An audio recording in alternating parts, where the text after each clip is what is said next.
Hello, welcome to the channel. My name is Pete, and on this episode we're going to be looking at the Facebook Bandit, and I did record a whole intro and show you what I was doing, but it just didn't bloody record. I'm trying to sort the back caliper out because it's seized, and I need you to stick around to the end of this video because I need your help. I'm stuck with it. We're also going to change the throttle tube over because that's knackered, and I'll show you why. Stick around, let's get straight onto where I've got the caliper off, and that's where we're going to pick up. So I'm going to update you a bit more of where I'm at. This nut came off quite easy, but I don't think it's the original nut on this brace here. It's that one, and then it had these two on, operating as lock nuts. I'm going to keep that as it is. These came off really easy. Won't go through there because I know that this disc is a new disc. So it's not been long since it was replaced, so it's not been long since this caliper was off. But when I'm looking in there, you can see that cylinder is out. So I need to see if that moves and push it back in. But in order to do that, I need to take out them brake pads. Now what I was hoping is the pins that are holding it in at the back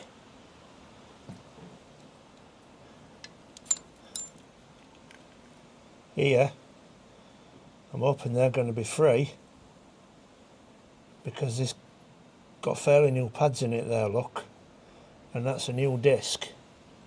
So somebody's been fucking about with this. Now I can tell you those pins are loose. Those pins are free. And somebody has already taken the courtesy and drilled out one side so you can get these out. So I'm going to take this out and I'm going to pump the brakes and see what happens. So I figured out how to pump them out and how to pump one side out at a time. One of them's extremely corroded, and I know one of you is probably going to say, oh, replace some, but I'm not going to. I'm going to try and clean it up and see if I can get it to work. This one here,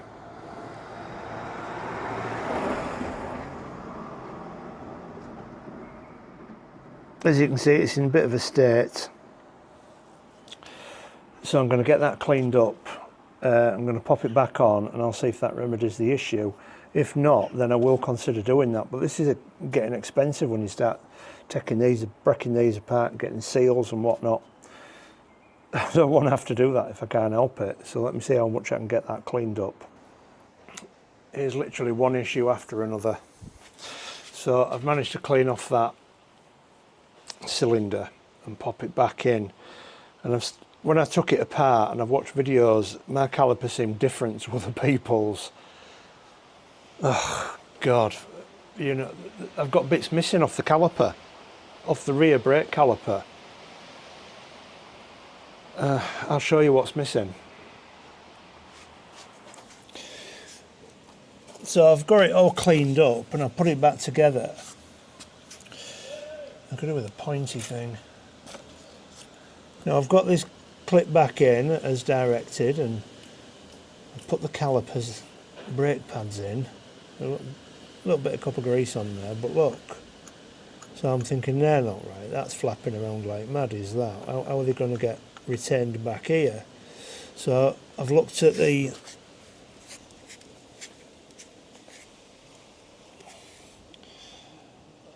exploded diagram here, and I've got bits missing. I've got this here, number 10. There's two of those.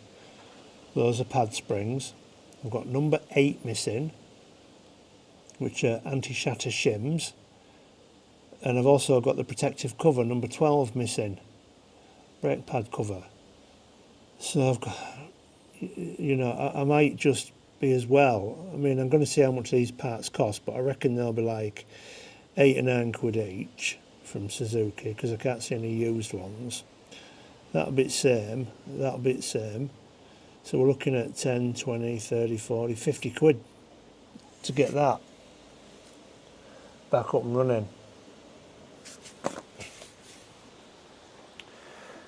I'm going to go on eBay, see if I can get a second-hand caliper, because there's it might be in better nick than this one, it might not be, it's a gamble, but I need them parts.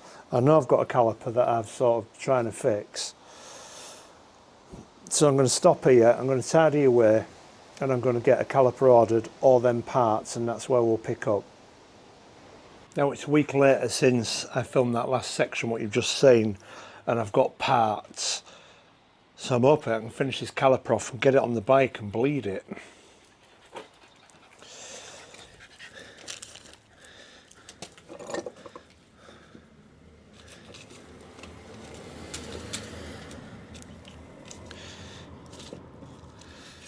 Now looking at the parts I've got the shims, I've got the clips, and I've got the protective cover. This is all brand new, original Suzuki stuff to go in here, so I do need to take the pins out again. But with this diagram, I'm hoping that we can get this put back together. I've also got a new throttle tube, which isn't broken, and I'll get that on today, ready for balancing. So follow the instructions. I've clipped them in. As you can see, they're held in place now, they're not flapping around like they were. And I've put the cap on, and now it just looks like a complete caliper, and how it's supposed to be. So I'll clean the bolts up. I'll clean this bolt up as well, that'll fasten onto here, and I'll get it back together and I'll bleed it. I've got the brake caliper back on the bike, and I'm feeling quite excited because I've taken it apart, and I don't think it was seized. I think it was because all the parts were missing and it wasn't working correctly. So it's back on the bike, and I'm now feeling almost MOT ready for this baby. You can see it in there. We're no longer, I don't know if you can see that, but we're no longer touching the brake discs permanently like it was before. So I'm all ready to bleed the brake. There's two bleed nipples on the rear one, I've learned. People told me that. So I'm bleeding the far nipple first, and then the near nipple second. I'm doing that because when I did these front brakes, people were telling me that I bleed the furthest one first and then the closest one last.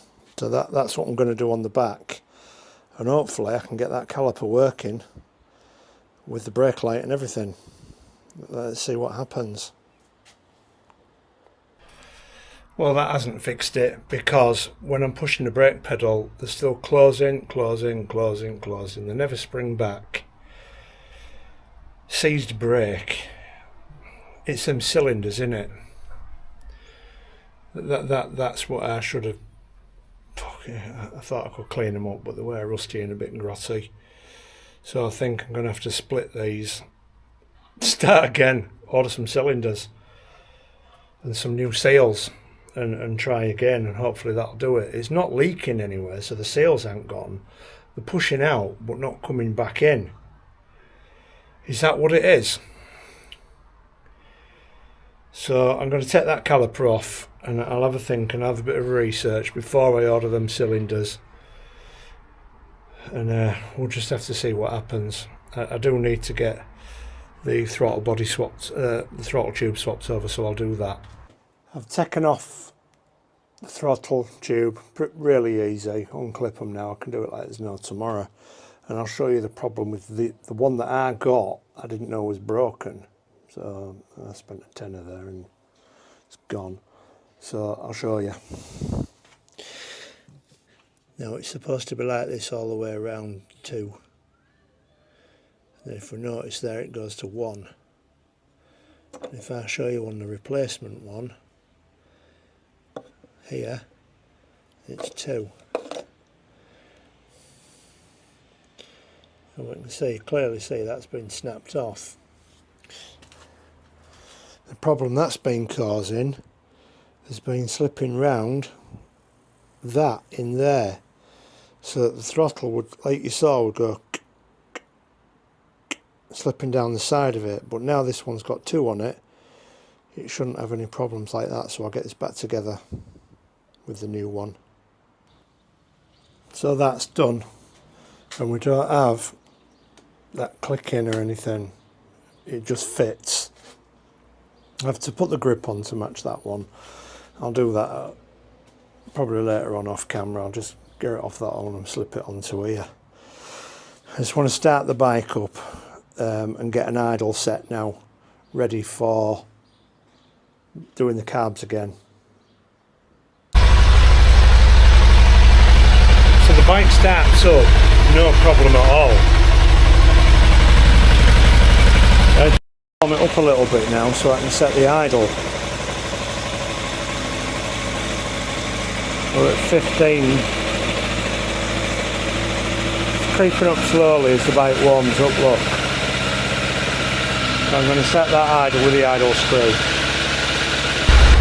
As I was messing about with it, with a throttle that didn't work properly, trying to do the carb sinking, the centre screw was set on 2 higher reds, so I couldn't adjust the idle screw. So just by figuring about and tinkering, I've learned that I can turn the idle down by that centre screw and then use the idle screw for fine tuning. It's still going a bit high at the moment because it's not warm.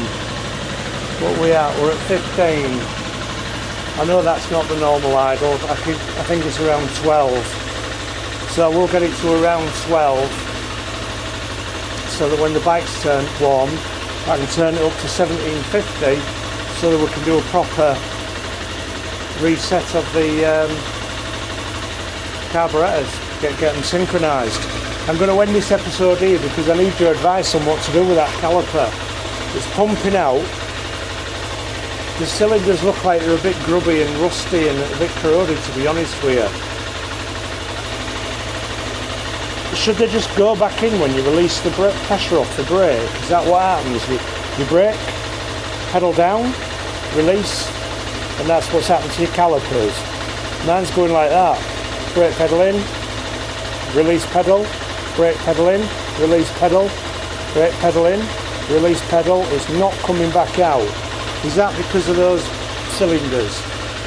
In the meantime, please drop me a comment. I do need to know this stuff. I'm learning on the job. Please subscribe to the channel, and I'm thanking everybody so far. It's been a massive help. We're going to get this to an MOT soon, before the end of summer, I promise you. Just let me know what to do with them calipers. I'm thinking I should just send them off and get them cleaned up and refurbished, really. Anyway, take care, and I'll see you in the next one.